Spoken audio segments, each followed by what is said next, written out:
and Appropriations Committee of the National Assembly has set in motion this year's budget reading slated for Thursday by tabling its report. Committee Chair Kanini Kega urged lawmakers to adopt the report. This year's 3.63 trillion shillings budget is expected to focus on completion of ongoing infrastructural projects, COVID-19 pandemic economic recovery, as well as the Big Four agenda projects. A.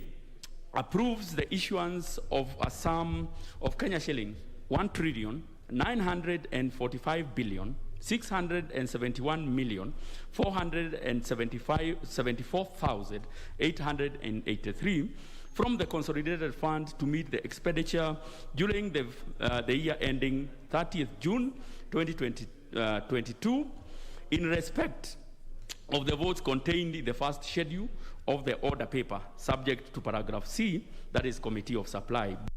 Government targets to raise 1.8 trillion shillings shy of the budgeted 3.63 trillion shillings from taxes.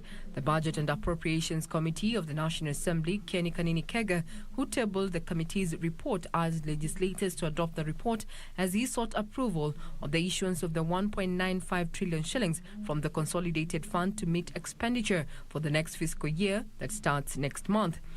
Orders that the Speaker do now leave the chair, quote unquote, to facilitate the consideration of the said budget estimates with respect to each vote and programs in the Committee of Supply as contemplated under Standing Order 240, that is consideration of estimates in the Committee of Supply. I thank you, Mr. Speaker. However, a section of parliamentarians took issue with the motion, threatening to disrupt the budget debate come Thursday afternoon over delay of disbursement of 14 billion shillings in arrears for the 2019-2020 financial year and 13.7 billion shillings in the current fiscal year to constituencies.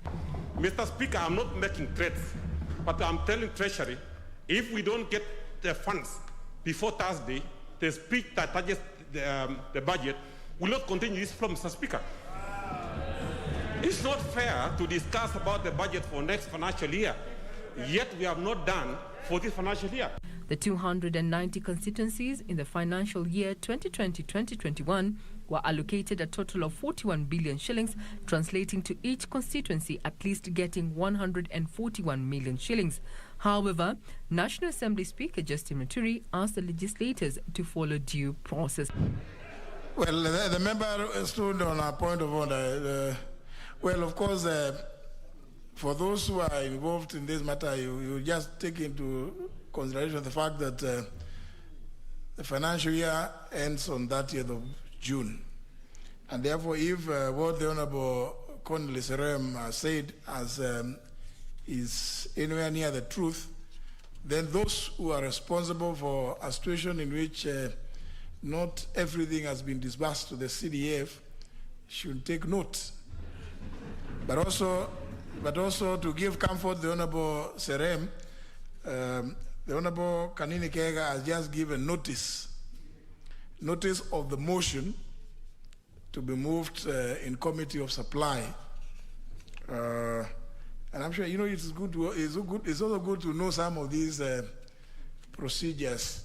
Regina Manyara reporting for Channel 1 Business.